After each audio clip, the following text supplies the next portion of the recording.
gentlemen, Xeno scum, filthy heretics.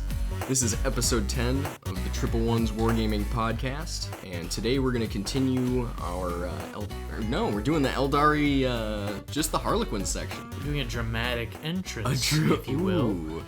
And then by the end of this, the curtain will fall. That was a stretch. That was good. That was perfect. All right. Yeah, let's dive right in. I am so excited to talk about clowns. Getting our clown on. Mm-hmm. Yeah, we're going to get in on these clowns very good. Oh, today we are down to clown. There we go. I love it. Yeah. Kind of want to give an overview of how we're going to go over this? Yeah, so we'll kind of go over the detachment abilities, and then go over, the Sadiths, which are basically what masks were. They're like chapter traits. Pivotal roles, which are the paid upgrades for all the characters. We'll go over faction-specific secondaries, relics, warlord traits, psychic powers. Then we'll close it off with stratagems, kind of going over some of our favorites specifically. I love it. Shall we get into these panoplies? The panoply? Let's do it. All right. So, starting off real quick, Traveling Players is a new ability where you can essentially take a Harlequins patrol with a Drakari army or a Azuryani army, which is Craft World Eldar now, without breaking like the monofaction bonus and without breaking the new Knockmund rule where your whole army has to be from the same sub-faction. Because if that applied here, you wouldn't be able to take a Harlequins detachment. That would suck. Yeah. So I'm really glad they put this in here, because you still get your Strands of Fate, your Power from Pain, which is awesome. I've always liked my Dark Eldar Harlequin mix. Yeah, so. your Drukarlequins, as you call it. The Drukarlequins. So I'm excited to see how they pair now that I get, their monofaction. Power from Pain. Yeah, Power from Pain. Yeah. Now that I get that back, I'm really looking forward to testing it out. Yeah, that'll be fun. It's a good combo. Army-wide, advance and charge turn 2, let's go. And it fits, too, with Harlequins kind of being that, like, I want to say mercenary, because that's not the right term. But they're traveling players. Yeah, they just come in and they help if they need it. Very mercenary vibe, though, where they kind of come in and bolster things when they're needed. Right. But it's awesome. Oh, yeah. Especially because Harlequins only have, like, 8 data sheets. It's kind of nice being able to supplement them in. Yeah. Sometimes you want to run something new or try an option that isn't contained in 8 data sheets. Yeah. And then, so their big thing that they get for their detachment ability is called Harlequins Panoply. Panoply. So what that is it's a in-game representation of their war gear.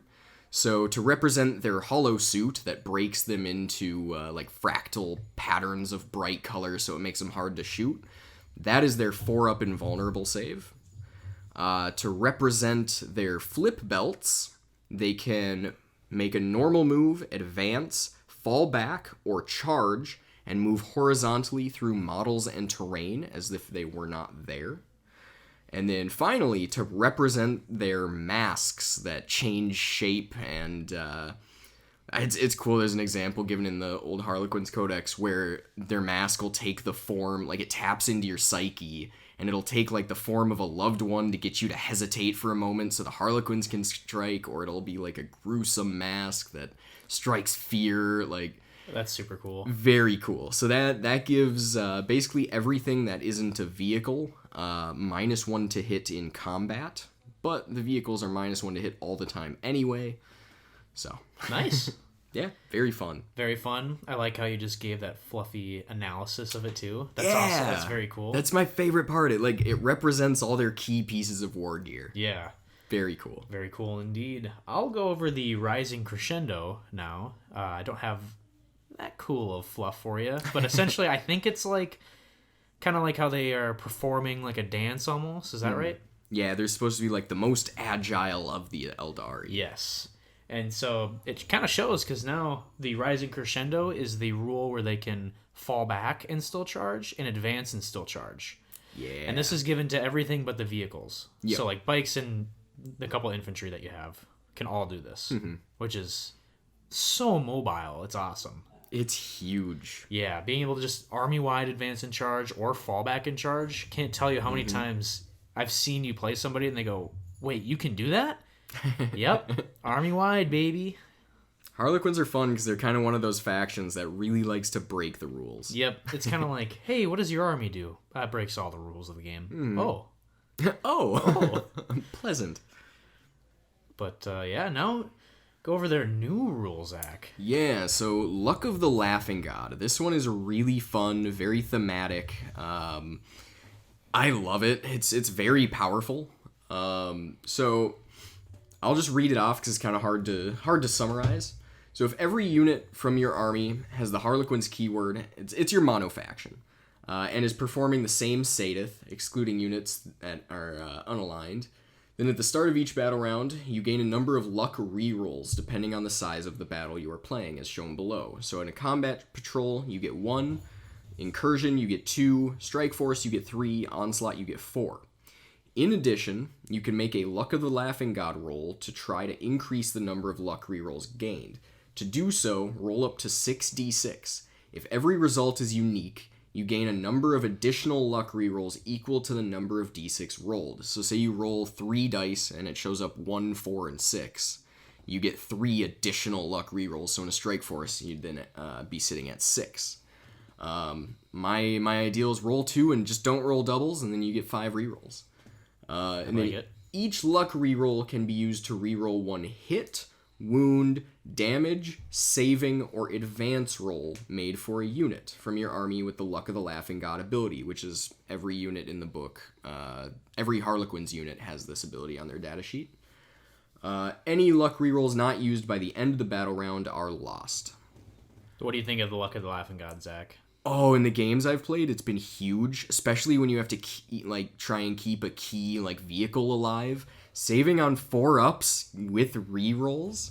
You'll notice these aren't limited, how many you can use per phase or per battle round.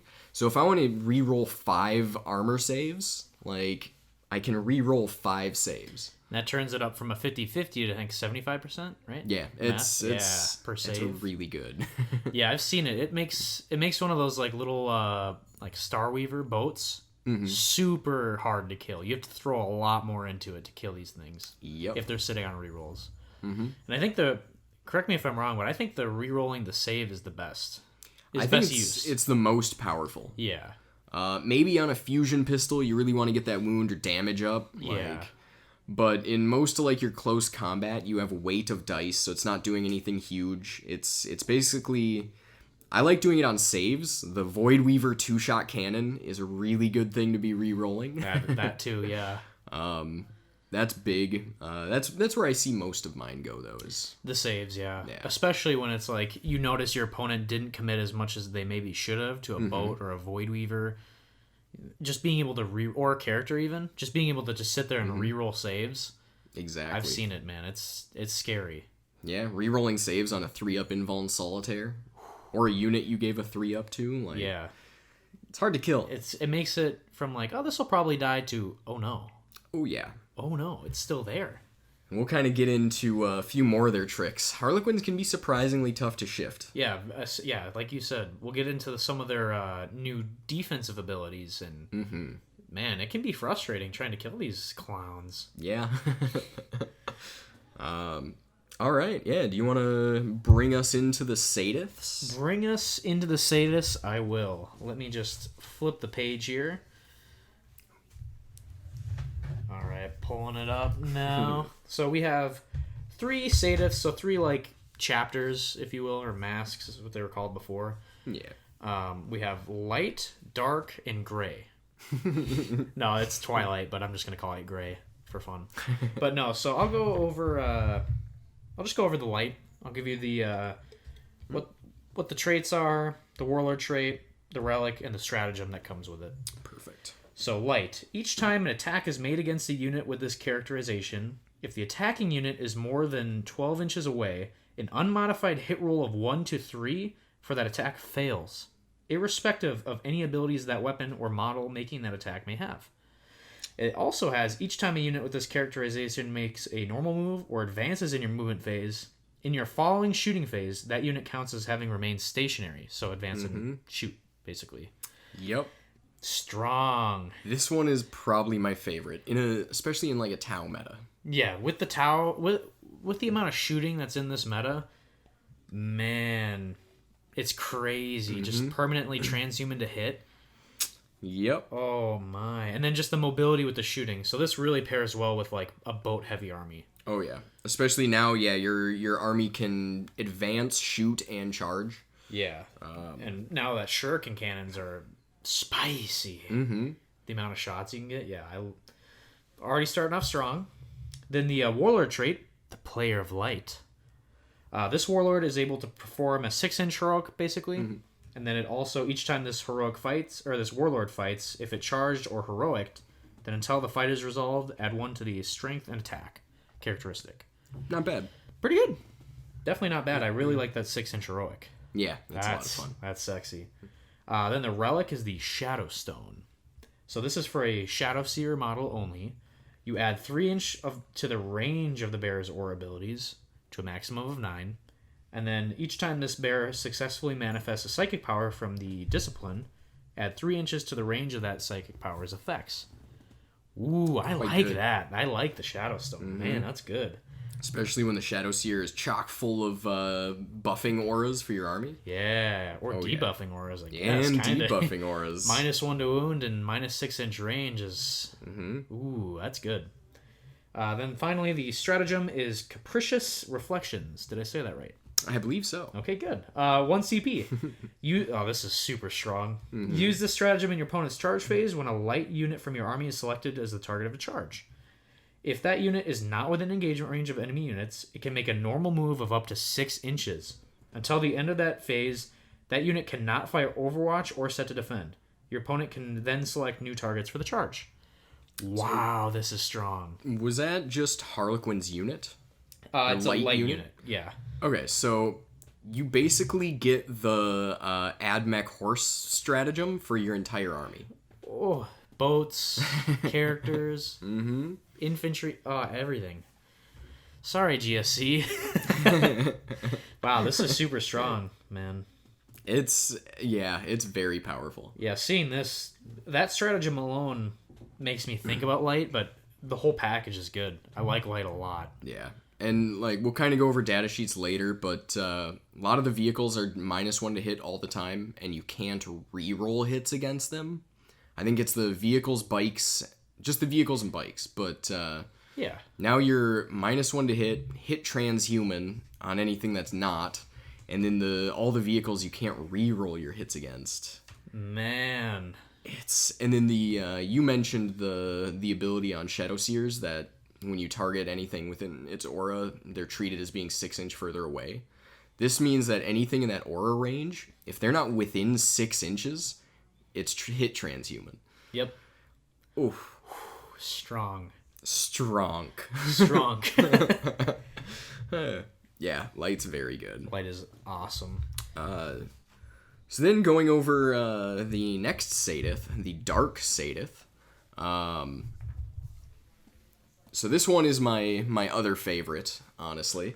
And all 3 of them are very good. A lot of them actually take like 2 of the old mask traits and combine them into 1 Sadith. So you're getting like double the bonuses. And 2 of the good ones too, not like morale trash or something. No. So the Dark Sadith is kind of fun. Each time a model with this characteristic is destroyed by a melee attack, if that model is not fought this phase, do not remove it from play. The destroyed model can fight after the attacking model's unit has finished making attacks, and is then removed from play. And the other half is each time a model with this characterization makes a melee attack, improve the armor penetration characteristic of that attack by 1. So you're getting +1 AP in melee army-wide, and fight on death if you haven't yet fought. The key thing, I think, for this fight on death is also, like, if you remember I was going to say previous, but the Codex isn't out yet. The current Tyranid Lash Whip Bone Sword, where you don't actually remove it from play until after it fights at the end. So if your opponent consolidates after fighting, they have to finish closer than these models that haven't been removed yet. So you can use this in like key ways to keep them from consolidating onto objectives or into other units. Crazy. It's cool. When I first saw this, I was like, wait, where's the 4+ to roll? Right? Oh, no, it doesn't exist. Just army-wide fight on death? What the heck? Yeah, I think it was, I can't remember which mask it used to be. But yeah, they got to shoot on death if you rolled a 4-up. Now it's just fight on death automatically. Strong. Yeah, especially when their close combat got quite the upgrade. Yep. Yeah, this is just super good. So then their Warlord trait is Player of the Dark. Kind of funny. There's a theme here. Last one's Player of the Light. So Player of the Dark, each time this Warlord makes a melee attack on an unmodified wound roll of 5+, the target suffers 1 mortal in addition to any normal damage. Pretty good. Pretty good. Once we get into like data sheets and stuff, I have a combo with this that I think is very fun. With a Troop Master all tricked out. Got a Wombo combo? Got a Wombo combo. Alright, you'll have to wait for that. So then the, not very like amazing on its own, but paired with some other stuff, this can start to be a Wombo. So then the relic is the Ghoul Mask. This one is quite interesting. It's got an upgrade from what it was before. Dark model only. In your opponent's psychic phase, the bearer can attempt to deny 1 psychic power as if it were a psyker. If the bearer is a psyker, the bearer can attempt to deny 1 additional psychic power in each of your opponent's psychic phases. And then the second part of it is the bearer has the following ability: Hideous Form, and it is an aura. While an enemy unit is within 3 inches of this model, that unit loses the objective secured ability. Ooh. Interesting, isn't it? You know, you got me in the second... You lost me in the first part, and then you pulled me right back in. Yeah, you get an extra deny, which is cool. Yeah. But you lose Obsec as an aura. Aura of Lose Obsec. And it is enemy unit, specifically. Good. Okay, good. Right. Good thing they wrote that. Yeah, good, you keep good. your own Obsec. Thank the Lord. There's another combo with this that's really fun, too. Ooh, I'm interested. And then the stratagem is 1 CP for the Silken Knife. Use this stratagem at the start of the charge phase. Select 1 enemy unit. Until the end of the phase, each time that enemy unit is selected as the target of a charge by a dark unit, that enemy unit cannot fire Overwatch or set to defend. Always handy to have. Just 1 CP deny Overwatch? Yep. Love it. And they can't set to defend, which means like if they're on a ruin, they don't get +1 to hit in combat, and they can't choose to Overwatch on 5s. Yeah, if your opponent ever remembers that. Right. I'm getting better at it, but man, it's hard to remember this. I still forget it half the time. Yeah. I would say most of the time. Most of the time. But that's super strong. Mm-hmm. The most obvious is the Overwatch, but like you said, set to defend is actually really powerful. Right? Like, if you have to flip an objective against a close combat unit that's pretty durable, but you don't want to lose a bunch of stuff, like, right?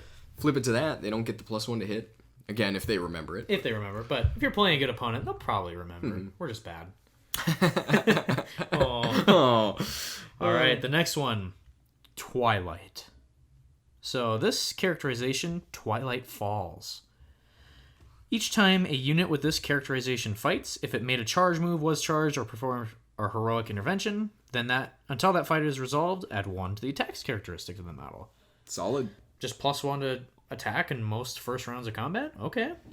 And then the next one, each time a model with this characterization makes a pile-in or consolidate move, it can move up to an additional 2 inches. So most of the time, piling and consolidating 5 inches. Solid. Also very good. Solid. Very good. All right. The Warlord trait, if you can guess it, it's Player of the Twilight. While this Warlord is on the battlefield, each time you or your opponent spends any command points on a stratagem, you roll 1d6 for each command point spent. On a 6, you get 1 command point. Not bad. While this Warlord is on the battlefield, each time you roll 4 or more dice for the Luck of the Laughing God roll, you gain 1 CP. Fun. That's fun. I like that a lot. It's, just roll the 4 and you get 1 CP. It's not bad. Not bad. The feels relic, very Harlequin. Yeah, feels very like Kegger Axe. Right. So Relic, the Twilight Fang. Twilight Troop Master, model with Aeldari Power Sword only. This relic replaces an Aeldari Power Sword and has the following profile. It's +2 strength, -3 AP, 2 damage flat. Each time the bearer fights until that fight is resolved, add the current battle round number to the attack's characteristic of the bearer. Oh, yeah. The old Twilight thing, right? Yep, it's pretty much the old Twilight Fang, pretty much the same thing. You guys know and love. The old it's Fang Master. Still quite good. Yeah. There's a lot of cool options in the relics, though. Yeah, there's a lot. And finally, the CP Malicious Frenzy. 1 CP. Use a stratagem when a Twilight unit from your army is selected to fight. Each time a model on that unit makes an attack, an unmodified hit roll of 6 automatically wins the target. So, I want to point out a little thing. I kind of like the Twilight characterization with this stratagem with blades, because with the extra attack from Twilight and the extra attack from the blade players are swinging with 6 attacks, spend the strat to then auto wound on 6s to hit. Not bad. Monsters are scared. That's a lot of, AP 1 damage, 1 attacks going through. Yeah. And you can buff that further, too. Oh, yeah. So, yeah, that's pretty good. We'll get to that. Oh, we'll get there. Mm-hmm. I love it. All right. Next, I think we're going to go over the pivotal roles. Is that that's what we had down. Next up on the menu? Mm-hmm. All right. So these are like the point upgrades that you give to your characters and such. They're like Exarch traits, kind of, or I don't know. Everyone's getting this now. Yeah, like the Marines have like the character upgrades. I can't remember what they're called, but yeah. So I'll start with the Troop Master. He's a lot of fun. So the first one is 20 points for Prince of Light. It's an aura. While a friendly Sadith core unit is within 6 of this model, each time a charge roll is made for that unit, add 1 to the result. Not bad. Okay. Not my favorite. Not bad. Mm-hmm. Then the Queen of Shards for 25 points. This one's a lot of fun. Especially on a Dark Troop Master that does a mortal on 5 ups to wound. Ooh. So this one is each time this model makes a melee attack on an unmodified wound roll of 5 up, invulnerable saving throws cannot be made against that attack. I'm seeing why this is fun. Roll your 5s. And that's not all. There's one more piece to this little wombo combo. All right. But then moving on to the last pivotal roll. For 20 points, you get the Veiled King. Each time this model makes a melee attack, unless the target is a vehicle or monster, an unmodified wound roll of 2 up is always successful. That's just good. That's very fun. I like that a lot. That's just good. Yeah. It's just good. That's just good. Like into any infantry. Like yeah. Even Beast and Swarm, maybe. Yeah, Beast and Swarm, Gilliman, watch out. Even bikers. Yeah. Custodes, bikers. They're not vehicles either. Better watch out. Mm-hmm. All right, next we're gonna go over the Death Jester. So the first one is Harvester of Torment. Awesome name. It's 15 points. This one is each time this model makes a range attack, an unmodified hit roll of 6 scores 3 hits. Zakk, give him the wombo combo. We're just right away. So then there's the Warlord trait where you can, after rolling your dice and after re-rolls, you can replace one of the results with a 6 and it counts as unmodified. So you're pretty much always getting, 4. Min 4 off the 1 attack, but like the odds of you failing the other 2 on 2s to hit, you're probably getting 6 hits, if not more. That's awesome. All of a sudden the Death Jester, just give him the gun trait. Give him the gun trait. Strength 6, AP 2, damage 2. It's a sniper. Oh, it's a sniper. Characters, if you don't have bodyguard, beware. This is scary. I love Death Jesters. Oh, they're so cool. Well, the next one is Lord of Crystal Bones. Mm-hmm. Awesome name. All right, 20 points. Each time this model shoots, if any hits are scored, unless the target is a vehicle or monster, then until the start of your next turn, subtract 2 from the movement characteristics, to a minimum of 0, and then the target unit cannot fire, overwatch, or set to defend. Mm-hmm. This is also very good, just -2 move. I like the -2 move, but also the just no overwatch is awesome too. It's very strong. Just good. The last one is Rift Ghoul. So Rift Ghoul is 20 points, and this is each time this model makes an attack, the target does not get cover. In on an unmodified wound roll of 4+, that attack inflicts 1 mortal in addition. I also like this one a lot. Also a sniper, so I mean, man, Death Jester's all of a sudden got scary. All of the Death Jester pivotal roles are amazing. Like, I could make a case for any one of these being in an army. 100%. Like, and I think Jesters are only 50 points base. So for one of the 20-point upgrades, you're still only paying 70 points for a crazy character killer. Dare I say the best sniper in the game?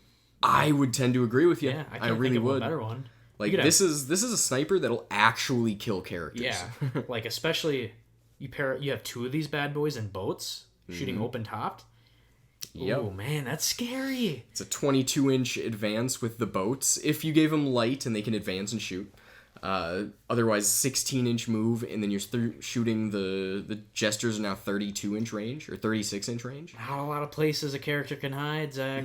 Nope. Oh man. No, there is not. Yeah, I'm so glad Jesters are good. Speaking of character killers, Zach. Ooh, we got the living, like, heat-seeking missile here, the Solitaire. One of my favorite units in all of 40k lore. So these are kind of fun. The Solitaire got quite the glow up as well, but so for 20 points, you can get the Prince of Sins, which is -1 to hit, and you cannot reroll hit rolls against him. Basically, he gets the vehicle holo launcher rule. Yeah. Or it's quite good. Very fluffy. Yeah. In melee, he's supposed to be hard to kill. With his 3-up invulnerable, he's pretty resilient. That you can re-roll with Luck of the Laughing God. Yep. And then for 15 points, you can take Spectre of Despair. So during deployment, you must set up this model haunting the foe instead of setting it up on the battlefield. In the reinforcement step of one of your movement phases, you can set this model up anywhere on the battlefield that is more than 9 inches away from any enemy models. Each time a charge roll is made for this model, roll 1 additional d6 and discard 1 of the dice. This is okay. I really don't like that it forces you to deep strike him. Yeah. Is the big downfall. I hate deep striking, honestly. Yeah, most of the time, unless you got like a specific plan. Like fluffy, it's fun, but competitive wise, I don't love it. Your opponent, even with it being a small base, can screen it out from what you really want to get. Right. I hate relying on deep strike charges too. Yeah. Even 3d6, it's like we've all failed them re-rolling. Yeah. The only time I rely on a deep strike charge is with a Trigon Prime that's currently getting +5 to charge. Roll 3d6, pick 2. Yeah, I can see that. Yeah. It might be really reliable. Might be a little reliable. Yeah. And then my favorite is the 20-point Thirsting Darkness. Each time this model advances, do not make an advance roll. Instead, until the end of the phase, add 6 to the move characteristic. So every time you advance, you're just moving 18 inches. Oh, man. Yeah. That's awesome. 18-inch pseudo-fly move. Oh, not bad. That's pretty good. And then each time this model piles in or consolidates, it can move an additional 3. So that's a 6-inch pile in, consolidate, just move an 18 base. Oh no, he doesn't get the sadist. Never mind. Yeah. Never mind. I was like, something in my head was like Twilight plus 2 inches. That'd be fun. Right. I was thinking that too. I was like, oh damn. Yeah. But yeah, Solitaires, they gotta glow up. Yeah, they're like 120 points if you give them the upgrade now, but man, they are better. Yeah, love to see it. Finally, we have the Shadow Seers, everyone's favorite psyker. So the first upgrade you can give him or her, Agent of Pandenomium. That was a butcher of that word. Being illiterate's fun. All right, it's an aura. While an enemy unit is within 6 inches of this model, subtract 1 from the attack's characteristic of models in that unit. It's 30 points. We'll see probably some better expensive. ones. It's expensive for 6 inches. -1 attack, and if you give them the really +3 inch to aura, suddenly okay. Now you also have the what's the one where you take away obsec, that relic. Can you give that the buffing the aura is on light? It is also a relic, but well, no, it's the light relic. Yeah, and the -obsec is the dark relic. But like, I love the idea of take away obsec, -1 attack, and then -1 to wound around the Shadow Seers. It's very good. Yeah, this is actually not even bad. It's just there's just better ones in here. Yeah. Oh yeah. We'll get to the Gaunt Spider. So this is 20 points. In your command phase, select one enemy unit within 12 inches of this model. Until the start of your next command phase, enemy units cannot benefit from enemy aura's abilities. Fun. Actually pretty good with Tyranids coming out. Yeah, get rid of Synapse. Get rid of... that Gaunt unit, not fearless anymore. That's scary. That could be big. Yeah. And then the last one, Mirror Architect, another aura, 25 points. While a friendly Sadith unit is within 6 inches of this model, each time an enemy unit is selected to shoot, when measuring the range to any model in the Sadith unit, that model's in that Sadith unit is considered to be an additional 6 inches away. Oh, that's fun. This is super good. This is so good. It's the old one they had where, you treat them as being 6 inches further every time you shoot. So flamers now, even though they're 12 inches, hitting you within 6. There's a lot of 6-inch pistols that just can't hit you anymore. Grenades just can't hit you. Can't hit you. Things like Monka also. Mm-hmm. That's huge for that. Yeah, counting as 6 inches further, yeah, all adds up. I mean, that means battle round 3, their Mont Ka isn't in effect unless they're within 3 inches of you. That's big. That's huge. It's taking away their reroll wound rolls of 1, taking away their additional AP and stuff. I think if you're playing Harlequins, you need to take this. Mm-hmm. I auto take it. Yeah, it just auto populates in Battle Scribe. I mean, even the the Farsight thing where you count as having a marker light if you're within 12, it's huge. Yeah. This is that it pairs with the light Sadith, so if you're over 6 away, you're hit transhuman. And then you're putting the relic on it to extend that to a 9-inch bubble. Yep. Mm-hmm. That's 18-inch bubble in total, 18-inch diameter of just crazy buffs being dished out. Super good. I love it. So then the secondaries, because Harlequins, even though they're in the Aeldari book, they get their own secondaries, which is cool. But you do have to be monofaction. Yes. You can't soup and take these. Correct. Whereas you can soup and still get the Craft World or Drakari ones. Yeah. So the very first one, I like this one. This is probably my favorite, is a Deadly Performance. I love all these Harlequin names. A Deadly Performance. So at the end of your turn, score 3 victory points if 2 or more of the following conditions apply. So if you check 2 or more of these boxes, you get 3 points at the end of turn. So the first one is a Harlequins unit from your army controls an objective marker that you did not control at the start of your turn. This one I actually like to get, if I have a unit on an objective and they kill a couple models,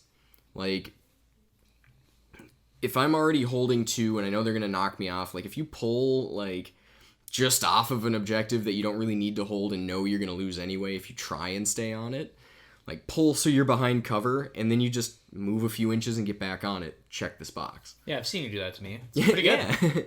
And then the second one is the other really easy one to check, which is a Harlequins unit from your army is wholly within your opponent's deployment zone. Just sack a unit. Easy to do. Number 3, 2 or more enemy units were destroyed by an attack made with a ranged weapon by Harlequin's model from your army during this turn. Also pretty easy. And then the fourth condition is 3 or more enemy units were destroyed by an attack made by a melee weapon by a Harlequin model from your army during this turn. A little bit harder. Yeah. A little bit harder, but the first 3 are pretty consistent. Especially if you're taking the light build with a lot of transports. Yep. You have a lot of DACA. Mm-hmm. Yeah, it makes... it's army dependent because, sometimes counting on killing 2 custodes units and shooting might not be the easiest thing. Yeah. But you do have 2 on here that you don't have to kill and you can still get it. I like this. And it pairs well with Stranglehold where you're already trying to flip objective. You're playing the flip objective game. Yeah. So I like this. I also like that it's in the no mercy, no respite. That's the biggest thing. Yep, because that's no prisoners. That's while we stand, we fight. So in some lists, no prisoners will be better. Mm-hmm. But in the lists that aren't, it takes a slot that Harlequins don't pick from a lot, I feel. Yeah, and you're not taking Grind Them Down. You're not taking Grind Them Down, and you're not taking While We Stand. Well... Unless you're taking 9 Void Weavers, then you might be taking... then you're I'm going to win anyway. I'll just take It this. doesn't matter what you take at that point. You already won. The effort is futile. So the next one is in the Battlefield Supremacy. So it's it's in Engage, it's in the Stranglehold, but it is Take Your Places. Fun. So this is if you select this secondary objective, After both sides have finished deploying, you must set up one additional objective marker in your opponent's deployment zone. Then your opponent must set up one additional objective marker in your deployment zone, and one additional objective marker within 6 of the center of the battlefield. Okay, so you're placing 3 objectives. You 1, your opponent 2. These objective markers cannot be set up within 9 inches of each other, within 6 inches of a battlefield edge, or within 1 inch of another objective marker. These take your places objective markers represent the positions that must be taken up by Harlequins for their performance, but do not count as objective markers for any rules purposes other than the secondary objective. Could anyone else hear the air quotes? Oh, I did the air quotes. Take your plate. And so it's got 2 bullet points. At the end of your turn, you score 2 victory points if you control 2 of these take your places objective markers. At the end of your turn, you score 4 victory points if you control all 3 of these take your places objective markers. What do you think of this one, Zach? I like this quite a bit. Like, if you... Maybe not against, like, Death Knight Terminators. Or, yeah, Deathwing. Yeah, Deathwing Terminators, where they're just going to be in the middle. But if you can, like, hold the... Like, even 2 of them is 2 points. But if you get 3 turns of holding all 3, you got 12. Mm-hmm. That's as much as Rod. Yeah. I think it's, it's in a contested one, but, there might be matchups. As you play them, you'll start to learn which matchups are good for this. Yeah. It's a little situational. Yeah, but it's not bad by any means. It's not a bad secondary. It's doable. It's doable. And it's also nice. Really cool. Yeah. Taking places, like doing a performance by an objective, it's kind of cool. It's very thematic. I love that, like, a lot of the newer secondaries aren't, like, auto-take 15s. I mean, Grey Knights had one. Grey Knights had one. Drakari have one. Yeah, there's a few. I'm not a fan of those. But, like, by and large, like, at least, like, Tau and Custodes don't have that, like, auto 15. Right. And same with Harlequins. They don't have the auto 15. Like, no one likes that. No. I like that, secondary should be more challenging. Yeah, or you have to build into it in the list building phase, like... to the last, like you have to build for that, Yeah. So then into the Warpcraft secondary, which is fun. Weave Veil. If you select this objective, then Shadowseer models from your army can attempt the following psychic action as described in the Warhammer 40,000 core book. Weave Veil. Warp Charge 4. One Shadowseer model from your army can attempt to perform this psychic action in your psychic phase if it is within 12 of an enemy unit that has not yet been veiled by your army. If the psychic action is successfully completed, select one enemy unit that has not been veiled by your army and is within 12 of the Shadowseer model that completed this action. That enemy unit is said to have been veiled by your army, and the warp charge value of this psychic action is increased by 1 for your army for the remainder of the battle. Score 3 victory points each time a unit from your army completes the Weave Veil psychic action. So this is basically mental interrogation, but you can do it on any unit, not just characters. But the range is 12, and the warp charge goes up each time. Situational, yeah. Like, there's not a lot of times you want to take this over mental, but think about it. I mean, it's not horrible. It's nice against, like, maybe some MSU stuff. That's trying to get in your face, but the characters could hang back. Mm-hmm. I could even see this into, like, specifically Drakari, where they have, like, little to no psychic defense. So even as the warp charge raises, you still have a good chance to get it off, and they have a lot of units you can do it on. Mm-hmm. It's situational. I'd look at it like maybe a 9. Like look at it and say, I want to try and get 9 on this. Right. It's a reliable 9. Yeah, I would say a reliable 9. All right. Get some relic action. All right. Right here. Okay. So why don't you take you can just take the first 3 and then I'll take the next 3 or... Yeah, let's get these relics done, boy. Pound through them. Alright, so removing my sticky. Alright, so the first one. The Story Sword. I said that weird. The Storied Sword. Didn't pronounce the D. Alright, so Harlequins model with Aeldari Power Sword only. This relic replaces it and has the following profile. +2 strength. -3 AP, 2 damage. Each time an attack is made with this weapon, that attack automatically hits the target.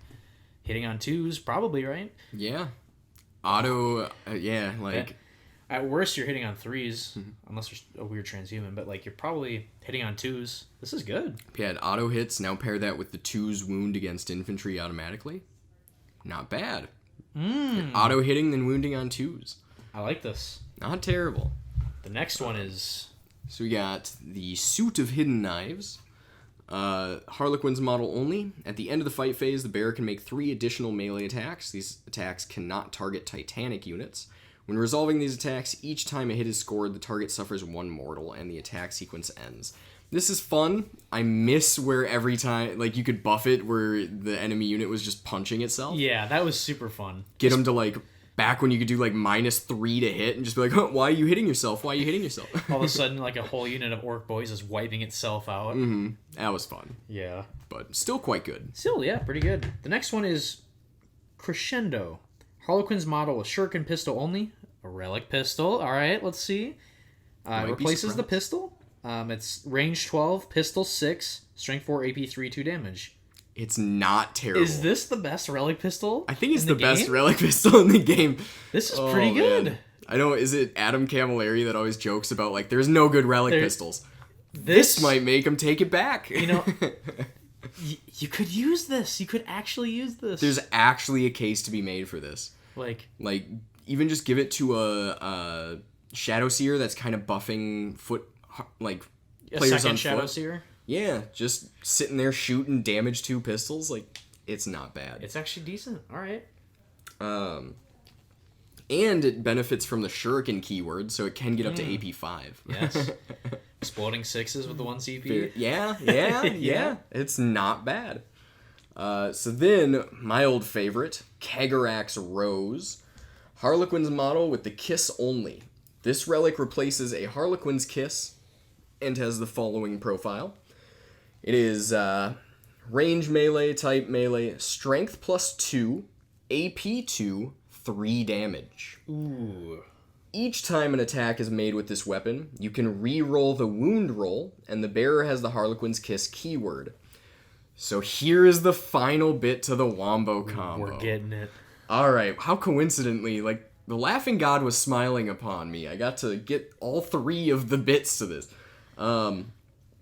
Okay, so my favorite Troop Master... Ooh, there's one more Warlord trait involved. Ooh. My favorite Troop Master, though, you give him Kegger Axe Rose in the Dark Sadith with the Warlord trait to do Mortals on a 5-up, and then the ability to ignore Invulns on a 5-up. So you've got... It's 6 attacks at Strength 5, AP 3, 3 damage. And then you use the reroll wounds ability to just fish for 5s, which are doing a mortal and ignoring invulns at AP 3, 3 damage. What's the other Warlord trait? So the Warlord trait... Just give us the deets now. A foot in the future. Your every time you advance with him, you get a D3 +3 advance. And now every time you charge, you just get +6 inches to your charge roll. So it's 2d6 +6, guys. Yep. 2d6 +6. If you're within 12, you're pretty much getting a charge off. Oh. This is... And you've got strats in here, too, that you could... There's strats bump to this buff to damage shit up. 4. Like, this is cool. This is an ultimate character killer. The Troop Master suddenly feels like a Troop Master, you know? I love it. The next one is the Star Mist Raiment. Right? Yeah. Okay. I'm not Yeah. Yeah. All right, it's a Harlequin's model only. Each time an attack is made against the bearer, that attack's hit roll and wound roll cannot be re-rolled. Very good. Kind of fun. Once per battle in your command phase, you can declare that the bearer will mimic Aelios? Yeah. Is that Aelios? Who's that? Like Aeldari God. Okay. One of the pantheon that's long since dead. Good. Wait, no, I'm another Wait, player. you're now traitor. If you do so until the start of your next command phase, the bearer has a 3-up invulnerable. Not bad. Okay, make a pretty durable... 3-up invuln for a battle round? Yeah, not bad. Not bad. So then we will move on to the Warlord traits. Alright, which you get 3, but they're good. They're good. We've already went over 2, but... Oh, yeah. Recap them. So we'll just do a quick little recap. Yeah, so you got Favor of Kegger Axe, which is once per turn when you make a hit roll, wound roll, or saving throw. After making the roll, you change it to an unmodified 6. So this is what we were talking about with that Death Jester that's getting 3 extra hits on rolls of 6. But important to note, you can also use it for a wound or saving throw. Yeah. Then the second one is Fractal Storm. This is the one we haven't touched on. So each time an attack is made against this Warlord, your opponent cannot re-roll the hit roll, the wound roll, or the damage roll for that attack. Kind of fun. Kind of cool. And then, yeah, Foot in the Future is the D3 plus 3 advance, and then plus 6 to your charge roll, which is fun. Oh, it's just silly good. That means you can even deep strike him and pretty much guaranteed to get it off. Yeah, you need a 3 on the dice. And you just re-roll it if you need to. Like, it's... Yeah. We're probably talking 99% chance of making that. Yeah, this is one of the most reliable charges I've ever seen. Yeah, it's awesome. All right, yeah, we'll jump into Psychic if you want to take us off into the Phantasmancy discipline. Oh, I sure will. So the first one is a old favorite, the Twilight Pathways. So it's considered a blessing, if that matters. Has a warp charge value of 6. If manifested, select one friendly Sadith core or character unit within 6 inches of this Psyker. That unit can immediately make a normal move, advance, or fall back as if it were your movement phase. If it does so, that unit is not eligible to declare a charge. Fun. So it's similar as the last one, but you can no longer declare a charge. But you can still shoot, which is... Important to note, yeah, you can still shoot. Yeah, which is good. A lot of the double moves now, you can't even shoot. Yeah. So then moving... Yeah. it's a bummer. So then Fog of Dreams... I like this one a lot, too. It's a warp charge value of 6. It's a blessing. If manifested, select one friendly Sadith core or Sadith character unit within 12 of this Psyker. Till the start of your next Psychic phase, that unit can only be selected as the target of a ranged attack if it is the closest eligible target for that attack or within 12 of the shooting model. It's basically Cloud of Flies. Very good, though. Very good. Backfield objective holder. Yep. Even if your opponent has indirect. That sucks. Mm-hmm. So the next one is Mirror of Minds. This is a Witchfire. Has a warp charge value of 7. If manifested, select one enemy unit within 18 inches of the Psyker. That enemy unit suffers D3 mortal wounds, then roll off with your opponent. If you win or draw the roll off, that enemy unit suffers 1 mortal wound. Repeat this roll off process until either the enemy unit has suffered 6 mortal wounds or it is destroyed. Or your opponent wins the roll off. So I think this is better than what it used to be. It's a straight buff. Like, some people cry, like, oh, you can't do 1,000,000 mortals, but it's like, you were never doing that. It was like, I think it was like a 2% chance to do 7 or more mortals with the old one. Yeah. Whereas now you just get a flat D3 up to 6 with the roll-off. Yeah. I like this a lot better. It went down in range a little bit, but it still doesn't require line of sight, which I like. Which is huge. It's basically the only indirect, like, attacks you have in a Harlequins army. Yeah. So then Veil of Tears. It's a malediction with a warp charge of 7. If manifested, select one enemy unit within 18 of and visible to this Psyker. Until the end of your next Psychic phase, models in that enemy unit cannot target Sadith units from your army that are more than 18 inches away from or with ranged attacks. So it's kind of like the other one, but on an enemy unit, which is kind of fun. Yeah, that's good. Next we have Shards of Light. It's a Witchfire. It has a warp charge value of 6. If manifested, select one enemy unit within 18 inches and visible to the Psyker. That enemy unit suffers 1 mortal wound. If it is a vehicle or monster unit, or a unit that contains 6 or more models, it suffers D3 mortal wounds instead. And then until the start of your next Psychic phase, subtract 2 from the leadership characteristic of models in that enemy unit. Not bad. Not horrible. Not horrible. Not horrible. It pairs with some other stuff, but yeah, it's not bad. What are your favorites? I really like Twilight Pathways still. I still really like Twilight Pathways. I also really like Fog of Dreams, though. Mm-hmm. I really like being able to say, hey, this unit's taking my backfield objective. You're not shooting at Tau. I like that one a lot. Yeah, that's super strong. Especially pair that with the minus 6 inch range. Mm-hmm. Now you have to be within 6 inches to shoot this that unit. Like, you're not doing that. Yeah, that's pretty cool. That's good. All right, so yeah, we'll go on to stratagems now. Our favorite strats. Yeah. Yeah, this book is really... backwards in the book. It's very... They could have done better with the layout. They could have done a better job with the layout. That's all right, though. I'll start off. I'm going to go with one of my favorite stratagems, Dramatic Entrance. So it's 1 CP. Use this stratagem in your heroic intervention step of your opponent's charge phase. Select one Harlequins infantry unit and just basically heroic within 6. So just any Harlequins infantry, heroic within 6. I love this. Yeah. Protect your objectives. You're not going to sneakily toe onto this. It's very good. So one of my favorites, it's kind of a holdover from the last book, is The Curtain Falls. Not as good as it was before, where you just got to make a normal move after, but still quite good. So it's basically the old what is it? Sky Strider or whatever. Yeah, Soaring Spite ability, where use a strat in your fight phase after Harlequin's infantry unit from your army is finished making its attacks, but before it makes a consolidation move. Instead of consolidating as normal, if every model in that unit's within 6 of a friendly Satyth transport model, that unit can embark that phase, even if that unit has disembarked this turn, provided that transport model has enough transport capacity available for the whole unit to embark. Quite fun. Gives you a chance to jump away before your opponent can retaliate. You're not going to use it every game, but if you remember this, it's powerful. Even in some cases where you can position like the transport behind obscuring terrain and then jump back into it. I like that. The next one is Virtuosos of the Webway. This is 1 CP. Use a stratagem at the end of your movement phase. Select one Harlequins unit from your army that is not within engagement range of enemy models. Remove that unit from the battlefield. That unit is placed in strategic reserves. Fun. It is good. And it says until the end of the movement phase, or at the end of the movement phase, so you can move out of an engagement range and then do it. Yeah. Yeah, that's a big thing too. Yeah, so I like that. Just, it gives you some versatility, extra mobility. So. And then, I think you got another strategy. One of my, like, combos that I really like is, we'll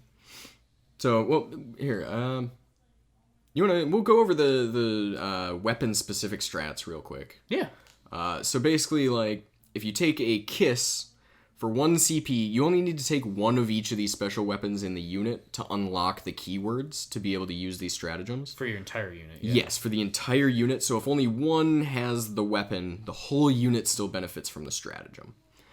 So if you have a Harlequin's Kiss in the unit, for 1 CP, on an unmodified wound roll of 6, it inflicts a mortal wound in addition to any normal damage to a maximum of 6.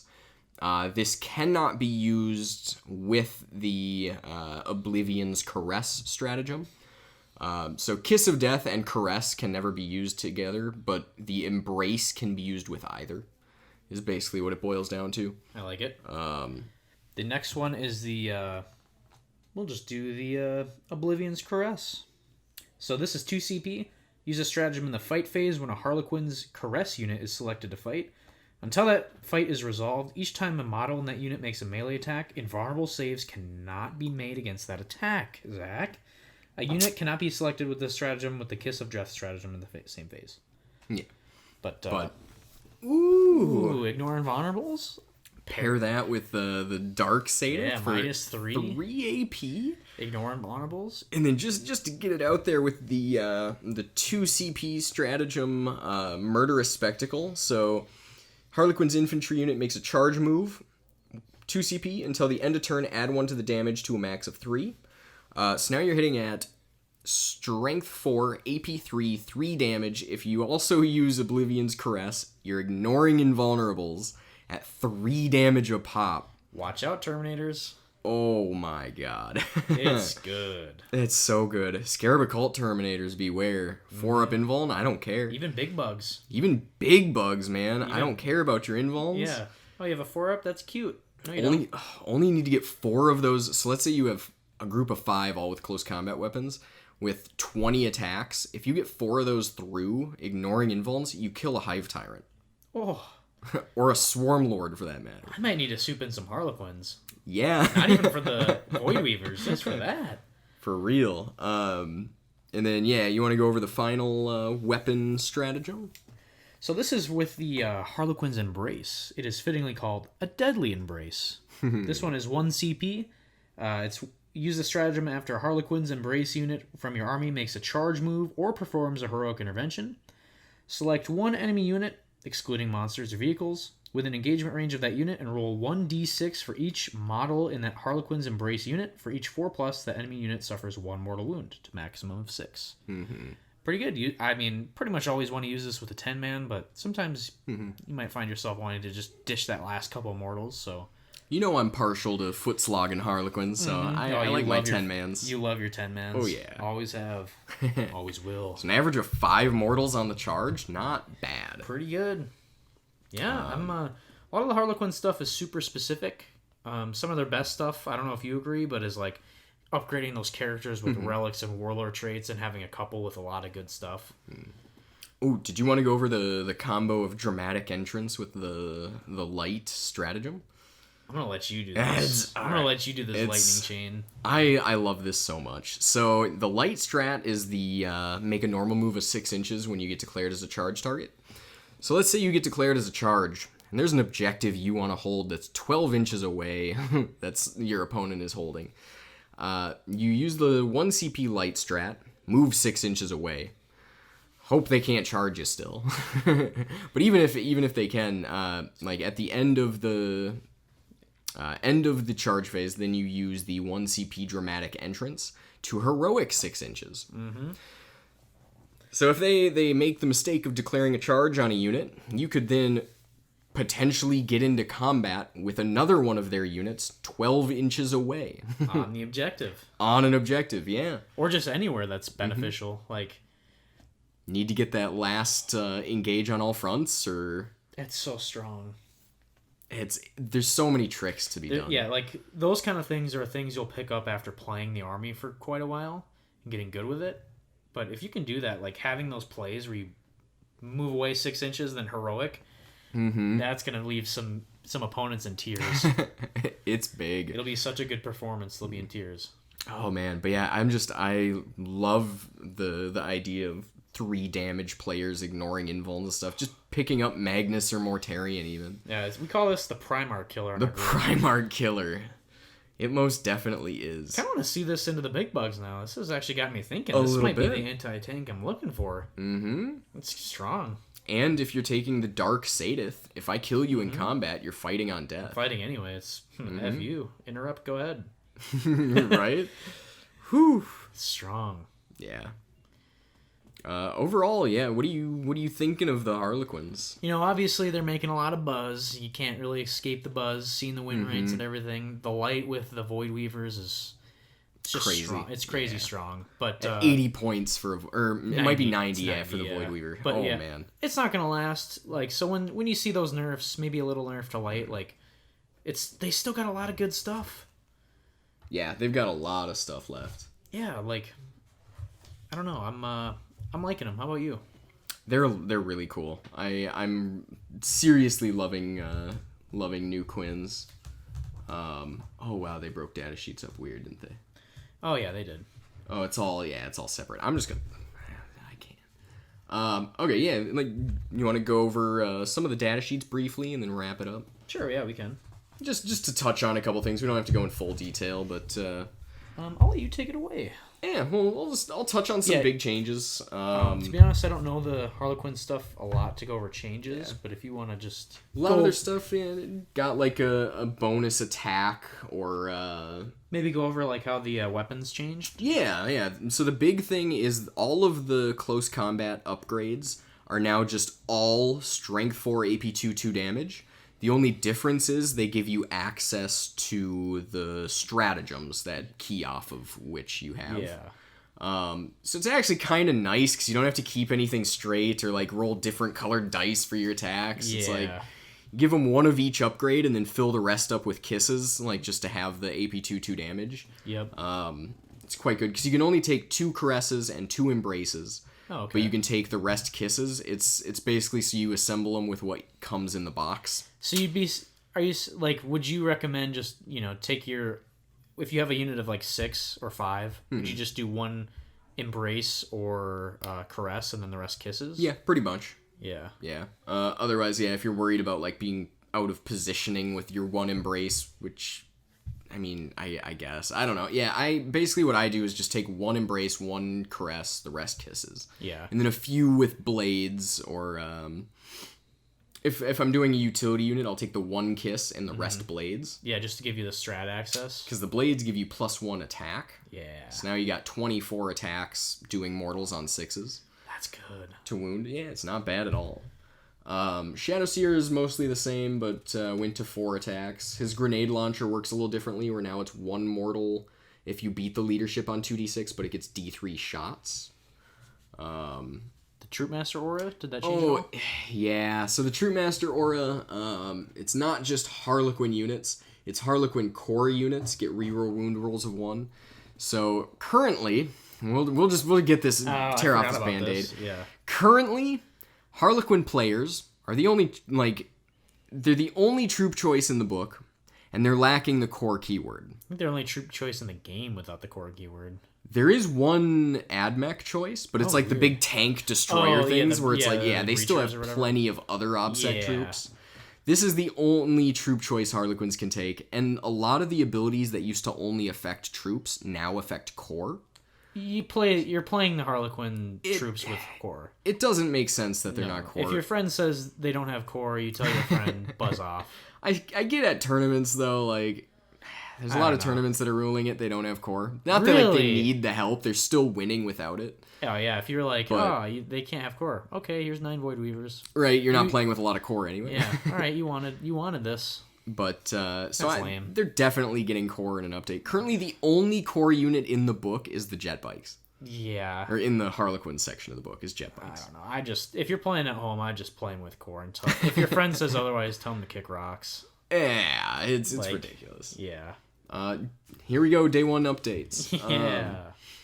Then the Shadow Seer maintained the -1 to wound aura, but it's with characters or core. So why wouldn't it be the troops? Yeah. If it affects the characters, why wouldn't it affect the... If it says core, if there's only 1 core unit, it would just say bikes. It would just say bikes. It doesn't make any sense. But yeah, he kept the -1 to wound aura. 2 cast, 1 deny still. The troops are... What changed with them? So now they have a lead player, which is like a unit, like... what is it? Like Exarch? Unit leader? Yeah. Sergeant. Where literally the only difference is a 2nd wound. So in a lot of cases, it's just an ablative wound. Yeah, you can just kind of take... you can just kind of take the wound strategically with them. You're taking a couple... You took a single 1 damage wound. Just put it on him. Yeah, start with that. Yeah. Shuriken pistols are now base AP 1, and they got shurikens, so 6s to wound are AP 3. Oh, I love shurikens though. It's nice. They're actually good. They needed the point of AP. Yeah, they did. But yeah, not a whole lot changed with the troops. I think they went down 1 point. It's basically at the pistol, got the point of AP. Neurodisruptors are interesting now. Now, if they score a hit against a non-vehicle unit, it's just 1 mortal. Otherwise, it's AP 3 damage 1. Okay. Strength 6. Not bad. Not too bad. Important to note, you can only take 2 of those per unit, and you can only take 2... Oh, 2 fusion. Fusion per unit. Big. Unless you take 11 or more models, then you can take 4 of each. Don't ever take 11. Yeah, and that means no more fusion votes. Death Jester, his attack doesn't have 2 profiles now. It's just base, 3 shots, 30-inch range, strength 6 AP 2 damage. But it ignores Lookout Sir. His melee is now strength 4 AP 1 damage. Oh, okay. Got AP 1 now. Yeah, it's got AP 1. And then Death is Not Enough was changed. So it used to be where you picked the first model to run away in a unit, which was fun and thematic, but rarely came up. Now, every model that it destroys is counted as 2 in the morale phase, which is kind of fun. That's actually pretty cool. Right? That additional hits on a 6, you're getting like 6 hits. Say you kill 3 or 4 models, counts as 6 or 8. Not bad. Sorry, big blob of orcs. And then the Solitaire got a bit of a glow up. He's now strength and toughness 4 base, which is kind of nice. Yeah. He kept his 3-up invulnerable, which is cool. I like it.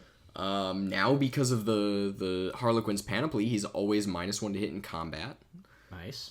His attacks are now... He no longer has the Caress and Kiss, but he does have the Caress and Kiss keywords for the stratagems. That's big. Now he just has Solitaire's weapons, which are strength +2, so strength 6, AP 3, flat 2 damage.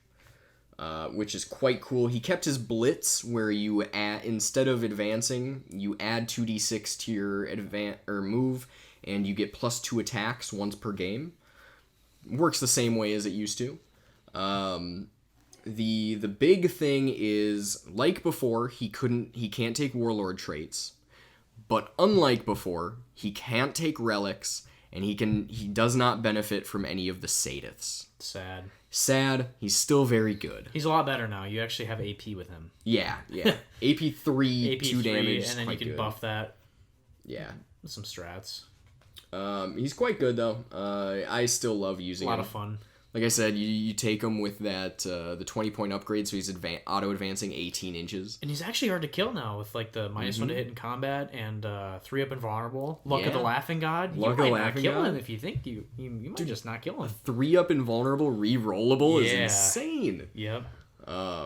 Skyweavers they got the core buff, which really helps, but they lost the -1 to hit at all times. But they are still -1 to hit in combat, and you can't re-roll hits against them, which is actually cool. super strong. It's quite good. And if you're taking the light Sadith and they're getting hit transhuman over 12, it's kind of like a pseudo -1 to hit in a lot of cases. Yeah. They kept their auto 6-inch advance for a 22-inch advance, which is sweet. Love the speed. The big thing is they got an additional attack up to 4. And now the Zephyr Glaive is strength 5 instead of 4, and AP 2 damage, AP 3 with the Dark Sadith, which is quite good. And then the Haywire Blaster changed quite a lot. So that one's now heavy D3 +1. Heavy, so no advancing and shooting unless you're light Sadith, which probably are. But it's 24-inch D3 +1 shots at strength 3, AP 3, D3 damage. But it auto-wounds vehicles on 4. But now it only does mortals on a 6, but it is still D3 mortals on a 6. But the auto-wounding on 4 doing AP 3 D3 damage is actually quite good. I think it's better than it was before. I think the math actually points to it being better. Because the AP is huge, and then also just, like you said, the math. Because I think like before it was wound rolls of 4 to 5 give one mortal, right? Now this is just kind of like most vehicles are saving on like a 5 or even 6, if they're saving at all. Yeah. And you're doing D3 damage now. Yeah. I like it. I think it's a little bit of an upgrade. It's quite nice. What else we got here? So then the Void Weavers are insane. Change. Good God. All right. 90 points gets you... You can take these in units of 3. They're -1 to hit, can't re-roll hits against them. 4-up invulnerable, auto 6-inch advance. They're T5, 6 wounds. You can give them either the Void Weaver Haywire, which is 2d3, strength 4, AP 3 damage, and then the same auto wound vehicles and such. We ain't give them that. No, you're not giving them that. So they have 2 shuriken cannons base, and then with the prismatic cannon, it's either 3d3 blast, 36-inch, strength 5, AP 3, 1 damage, or 36-inch heavy 2, strength 12, AP 4, 2d3 damage. Oh, with Luck of the Laughing God rerolls. If you take light, they can advance and shoot normally. You got some tank killers at range now. Yeah, you're not... Like, they got rid of fusion boats, like taking 5 fusion pistols and a transport, but these took their place. Yeah. Like, and they feel... You can't... I mean, they fill a void that the army had. Like, they really do, yeah. Like, yeah, they're too strong right now, but I mean... The army needed something to be able to shoot at range. Right. Yeah, our only like big anti-tank was taking transports loaded with fusions, and after you popped something, if you popped something, because they were really swingy, you basically gave up that 160 points of transport and unit inside. Tell me, Zach, do you wish you were able to use Luck of the Laughing God with fusion? Just at least once. Just at least once to try how good fusion could be. I still tech in a few fusion pistols in my list. I but... still don't think 2 in a boat is a whole. No, it's still kind of a deterrent. Hey, don't come over here. You might get blasted. Right, it's still a nice tech piece to have, but your main heavy damage dealers are now going to be Void Weavers. A couple of those bad boys. Which honestly, you never saw Void Weavers until now. No, I mean, yeah, bump up the points a little bit on these guys. Maybe fix light a little bit. Yeah. And then you're kind of fine. We were kind of saying, maybe even if vehicles don't benefit from light, would be a huge thing. Or make vehicles, you have to be, if you're within 18. And then maybe 18. They don't benefit. Maybe that minus 6-inch range doesn't apply to this. So you can still be within 18. I don't Give know. the minus 6-inch range to, core and character, kind of like how some of the other abilities are. Yeah. Where, it basically benefit everything except for the transports and Void Weavers. Yeah, that might help. Yeah. I think they definitely need something. I just hope they're not too heavy-handed with them. I mean, you want to see these on the table. Because I've literally never seen one of these on the table before. Right. And now you're seeing 9 of them in every list. I think before the 9th edition book, I fielded Void Weavers one time and just went, why am I taking this? You went, oh, they're actually pretty good. And then you went, no, they're not. I went, oh, they're still not worth the points. Yeah. But yeah, the fact that you can take them in units of 3 for...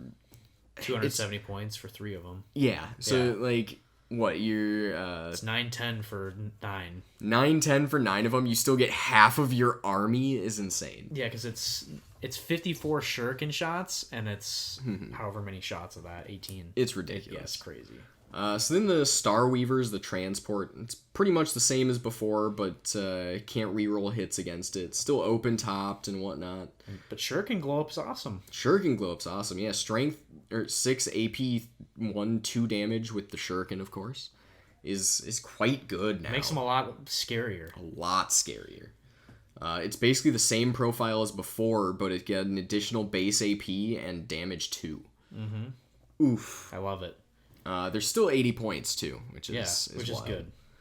And then what else did we have here? That's it. That's it. That's the whole book. Yeah, that's the whole data sheet. That's it. That's all she wrote. Yeah. So some good changes though. I mean, overall, what do you think of the Harlequins? I love them. They lost a lot of their jankiness in some ways, but they still feel like Harlequins. They're still really, really fun to play. Still, I love playing Harlequins so much. One of my favorite factions to pilot. How do you think of them in a Drukhari or Eldar book? Not including Void Weavers. Let's just say forget them, but how would you soup them in? Do you think that it works? So the old Craft World indirect supported by Harlequins is better than it was before. So much better than it was before. Right. I always used to like pairing Drukhari with Harlequins, and now that they can do that without losing their power from pain is huge. That means you got army-wide advance and charge on turn 2, even with the Drukhari. If you're, Cabal of the Black Heart, you're just army-wide still advance and charging. Pair the Harlequins portion with... Covens for some durability, racks even. Yeah, spam a bunch of racks. I'm so excited to try out. There's a lot of flexibility that this adds. I'm so glad they did it like this. Huge. Coming into the Codex, we were a little worried if Harlequins don't get the souping ability, you're never really gonna see them. Well, I mean, now they became broken. We didn't know they were gonna be this. Yeah, but say they weren't broken, you probably weren't gonna see down. them that much. But I love that you can bring them with Drukhari and Craft Rolls now. They were always meant to be a little troop of Harlequins bolstering a Dark Eldar army. Yeah. So it's nice that they can still do that. But it's also nice that their mono faction stuff is strong enough that it's not unthinkable that you would run a mono faction. Yeah. Broken. Throw that broken part away. We're just talking as a whole. Yeah. Their nerf is coming. It's coming. Hopefully soon. Yeah. I mean, we just want to play balanced Warhammer at the end of the day. Right. No one wants to play the broken book. Unless you're going to a tournament, then you do. Or you're that guy of your group, then you do. Yeah, but just hanging out on a night off and playing some 40k, nobody wants it to be ridiculously broken. No. And I'm worried after this, everyone's gonna be like, nerf Harlequins into the ground, and my poor clowns are just gonna get stomped. Yeah, they're just gonna get obliterated. I just don't want them to go too heavy-handed. They need something. It's primarily the Void Weavers that are the culprit. But still very fun to play. Yeah, I mean, even the dark build you're bringing, I think you brought like 1 or 2 Void Weavers. Nothing crazy. Yeah. And it was still like, it felt strong. And it wasn't even like anything meta. You had like big blobs of troops running around. Yeah, I like my Footslog and Harlequins. I like my jet bikes, even though no one's taking like the jet bikes competitively right now. They're still fun. They're still quite good. Yeah, they're still like usable and good. Like, it's cool. It's cool to see Harlequins come back again. Right. I've taken a little bit of a break from them and been focusing on the Tyranids, and it's nice to play them again. It really is. See them on the table. I spent so much time painting goddamn diamonds. I want to see them on the table. Gotta see them on the table. Oh. If I ever went back, I wouldn't do the diamonds. If you could go back, just painting the Soaring Spite. Or what was it? Yeah, Frozen Stars. Stars, Yeah. Where it's just black and white. Just paint them as Frozen Stars. Ugh.